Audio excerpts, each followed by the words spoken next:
Hello students, how are you all? I hope you are fine. And today we are taking our fifth video of narration related to imperative sentences. तो आज हम जो हमारा जो fifth video है जो कि imperative sentences से रिलेटेड है उसे देखने वाले हैं और समझने वाले हैं। तो इसको सही ढंग से समझने के लिए आइए हम इनको सॉल्व करते हैं और समझते हैं कि किस प्रकार से हम imperative sentences को indirect में चेंज कर सकते हैं। तो आइए देखते हैं। तो इम्पेरेटिव सेंटेंस के लिए बताया गया है कि ये सेंटेंसेस जो है वो स्टार्ट होते हैं, किससे स्टार्ट होते हैं? वर्ब की फर्स्ट फॉर्म से, या फिर डोंट प्लस वर्ब की फर्स्ट फॉर्म। ये जो स्टार्ट होते हैं वो किससे स्टार्ट होते हैं? वर्ब की फर्स्ट फॉर्म, या फिर डोंट प्लस वर्ब की first form. Ends with full stop, और ये एंड हो जाते हैं, खत्म हो जाते हैं किसके ऊपर? फुल स्टॉप के ऊपर। तो फुल स्टॉप पे दो प्रकार के सेंटेंसेस एंड हो रहे हैं। हमने देखा कि जो हमारा असेर्टिव सेंटेंस था जो सब्जेक्ट से शुरू है फुल स्टॉप पे खत्म, ये भी फुल स्टॉप पे खत्म है, लेकिन ये सब्जेक्ट से शुरू नहीं है, ये वर्ब की फर्स्ट फॉर्म से शुरू होता है या फिर डोंट प्लस वर्ब की फर्स्ट फॉर्म से शुरू होता है।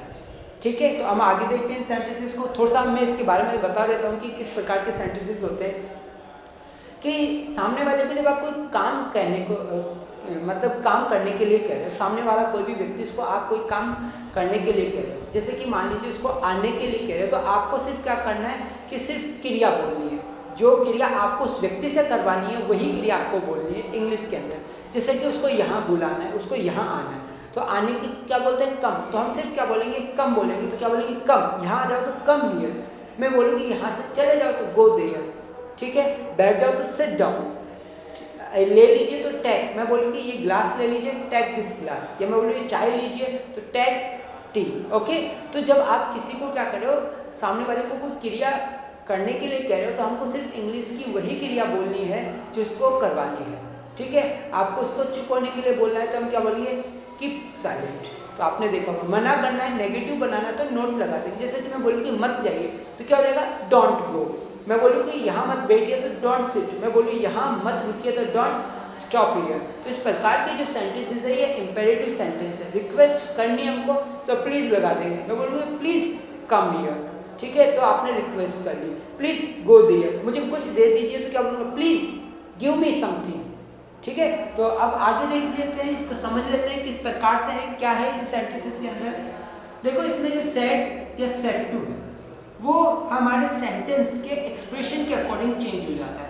अगर सेंटेंस में रिक्वेस्ट की बात हो रही है तो रिक्वेस्टेड हो जाएगी। अगर एडवाइस की बात हो रहा है तो सेड टू एडवाइस में बदल जाएगा। अगर आज्ञा है तो ऑर्डर में चेंज हो जाएगा। अगर मना किया गया है, डोंट से स्टार्ट है तो फोर बैड हो जाएगा। और अगर जिसमें ना तो ऑर्डर हो, ना एडवाइस हो, ना रिक्वेस्ट हो, नॉर्मल कहा गया हो, सामान्य रूप से कहा गया हो, तो उसमें आस्क आ जाएगा। कंजक्शन की बात की जाए तो कंजक्शन इसमें लगता है टू, किसका यूज हो जाएगा? कंजक्शन टू का इसमें यूज होगा। अब आगे देखिए, the beggar said to me please give me something to eat. तो यहाँ पे जो सेंटेंस है वो इसमें जो आउटर पार्ट है ये आरवी पार्ट है। आरवी पार्ट के अंदर कहने वाला कौन है? बेगर। सुनने वाला कौन है? मैं। कि बेगर ने मुझसे कहा, बेगर ने मुझसे क्या कहा? Please give me something to eat, कि कृपया मुझे कुछ खाने को दे दीजिए, ये बेगर ने कहा। अब इसको चेंज करना है, तो ये प्लीज तो रिक्वेस्ट के लिए लगा है। प्लीज अगर काइंडली से शुरू हो तो इसका मतलब रिक्वेस्ट है। जे स्टार्ट तो हमारे ये वर्ड की फर्स्ट फॉर्म से हो रहा है और खत्म किस पे हो रहा है? फुल स्टॉप से। तो ये इंपेरेटिव सेंटेंस है, कनेक्टिव टू आएगा, प्लीज है इसलिए प्लीज हट जाएगा और सेड टू रिक्वेस्ट में बदल जाएगा। यहाँ पे हो जाएगा the beggar requested, the beggar requested, beggar उसने रिक्वेस्ट किया, किससे? मुझसे। The beggar requested me. यहाँ पे फिर आ जाएगा to connective. Give first form की फर्स्ट फॉर्म ही आएगी क्योंकि टू के बाद में हमेशा वर्ब की फर्स्ट फॉर्म आती है। मी कौन सा पर्सन है? फर्स्ट पर्सन, ये चेंज होगा।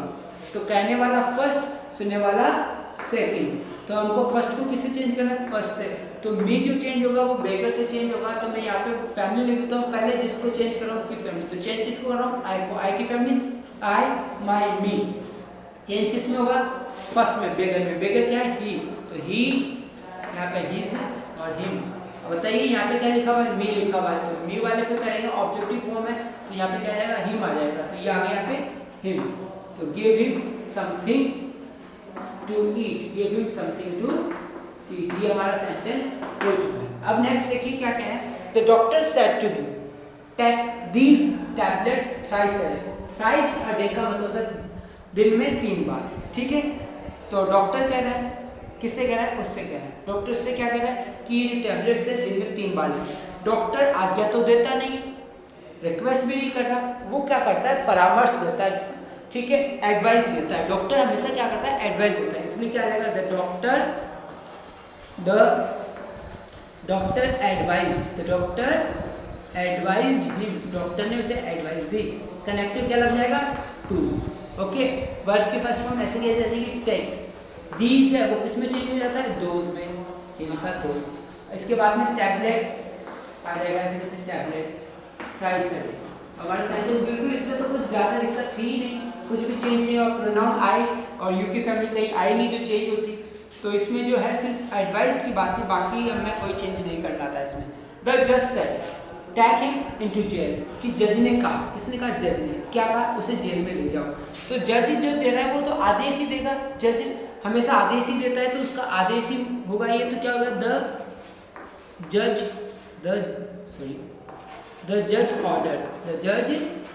ऑर्डर, ठीक है, टू टैक हिम, कुछ भी नहीं बदलेगा, to take him into jail, क्योंकि इसमें कोई बदलने की चीज़ है ही नहीं, न तो प्रोनाउन इसमें कोई ऐसा, सिर्फ ऑर्डर की बात है। बस हमको ये ध्यान रखना है कि इसमें ऑर्डर आएगा, और ये हमारा जो सेंटेंसेस है ये बन चुके हैं और ये हमको समझ में भी आए होंगे, ठीक है। कुछ एग्जांपल्स और ले लेते हैं जिसके थ्रू इसको सही ढंग से समझने की कोशिश करते हैं, देखते हैं आगे। तो आइए हम देख लेते हैं थोड़ा सा आगे और इसको। Let's see few examples also so that we can understand it better. सही ढंग से समझने के लिए एग्जांपल्स को और देख लेते हैं क्या है इसके अंदर। यहाँ पे पहला एग्जांपल है, Mohan said to me let me play this game, कि मोहन ने कहा, किससे कहा, मुझसे कहा, क्या कहा, late me play this game, कि ये गेम मुझे खेलने दो। तो जब लेट से स्टार्ट हो तो वो भी रिक्वेस्ट है, लेट से स्टार्ट हुआ इसका मतलब क्या किया, उसने रिक्वेस्ट की है। तो यहाँ पर सेड टू किस में चेंज हो जाएगा, रिक्वेस्टेड में, ध्यान रखना है यहाँ पे। तो मोहन रिक्वेस्टेड मी, तो मोहन ने रिक्वेस्ट किया है मुझसे, क्या है रिक्वेस्ट। अब देखो लेट वर्ब भी है, तो ये इंपेरेटिव सेंटेंस ही है, तो कनेक्टिव क्या आएगा, टू, ठीक है।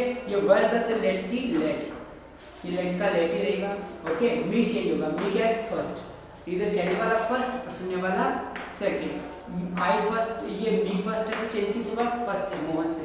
पहले इसकी फैमिली लिखते तो आई माय मी, चेंज किससे हो रहा है, मोहन से। मोहन क्या है, ही इज हिम, तो यहाँ पे बताइए क्या आ रहा है, मी आ रहा है तो मी से चेंज हो जाएगा, यहाँ पे क्या आ जाएगा, हिम, तो लेट हिम प्ले, दिस का हो जाएगा दैट गेम, ओके। तो ये आपको समझ में आया होगा। अब यहाँ पे देख लेते हैं हम क्या है, नेक्स्ट वाला जो सेंटेंस है, आगे के 2 एग्जाम्पल्स है वो काफ़ी इंपॉर्टेंट एग्जाम्पल्स है, आपको समझने के लिए ज़रूरी है। ये लेट्स वाले एग्जाम्पल्स हम देख लेते हैं क्या है ये एग्जाम्पल्स के अंदर, कैसे इसको चेंज कर सकते हैं, काफ़ी इंपॉर्टेंट एग्जाम्पल्स है ये। तो ये लेट नहीं है, लेट्स, ये लेट्स है, लेट्स, और ये कई बार लेटस भी लिखा हुआ होता है, तो कंफ्यूज ना हो, लेट्स लिखा हो चाहे लेटस लिखा हो एक ही बात है। वापस रिपीट कर रहा हूँ, लेट्स लिखा हो या लेटस एक ही बात है।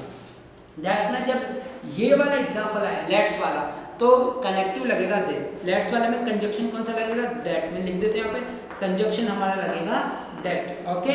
तो ध्यान रखना, अगर सैड है, क्या लिखा हुआ है, सैड लिखा हुआ है, तो ध्यान रखना कि अगर सैड लिखा हुआ है तो ये सजेस्टेड टू में चेंज हो जाएगा, सैड या सैड टू जो भी है वो किस में चेंज हो जाएगा, सजेस्टेड टू के अंदर, सजेस्टेड टू। ध्यान रखना कि सैड टू लिखा हुआ है तो किस में चेंज होगा, सजेस्टेड टू के अंदर, और अगर सैड लिखा हुआ है तो सजेस्टेड आएगा, ध्यान रखना।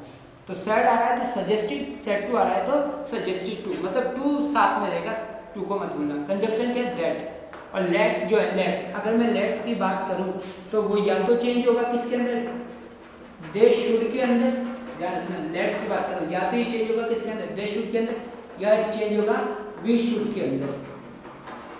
अब वी शुड के अंदर कब चेंज होगा, ये देखियो, वी शुड के अंदर चेंज तभी होगा जब आरवी में या तो आई लिखा हो या फिर मी लिखा हो या फिर वी लिखा हो या फिर अस लिखा हो।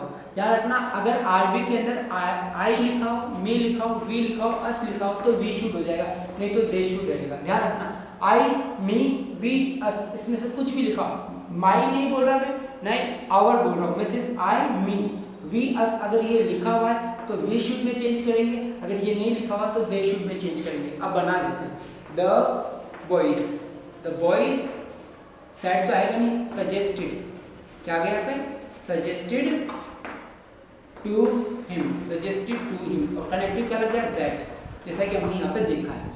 ओके, लेट्स, अब यहाँ पे क्या देखना है, आरवी में देखना है कि क्या है। देखो आई, हमको क्या देखना है, आई मी वी अस, ये याद रख लो, आई मी वी अस, आई भी नहीं है, मी भी नहीं है, वी भी नहीं है, अस भी नहीं है, मतलब दोनों जगह न, ये चारों अक्षर में से कोई सा भी नहीं है। इसका मतलब वी शुड नहीं होगा, दे शुड हो जाएगा। तो यहाँ पे होगा they should play cricket, they should play cricket, ये हमारा आंसर हो गया।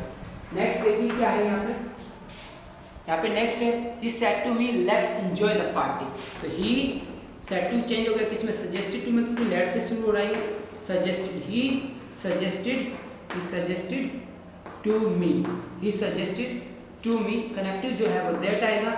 अब देखिए लेट्स दे शुड में चेंज होगा या वी शुड में, तो यहाँ पे देखिए ही लिखा हुआ है, यहाँ पे मी लिखा हुआ है, मतलब कोई भी एक आ जाए, इन चारों में से कोई भी एक आ जाए, चाहे सब्जेक्टिव जगह आ जाए, ऑब्जेक्टिव जगह आ जाए, आरवी के अंदर हम क्या लिखेंगे, वी शुड। तो यहाँ पे मी आया है इसलिए हमने क्या लिखा, वी शुड। तो ये हो गया हमारे पे, we should enjoy the party, we should enjoy the party, ये हमारा आंसर हो गया। और इन एग्जांपल्स के थ्रू आपको समझ में आया होगा, नहीं आया एक बार वापस देखिए, आपको डेफिनेटली समझ में आ जाएगा। इसको रिवाइज कीजिए, आपको डेफिनेटली समझ में आ जाएगा। Goodbye, take care of yourself.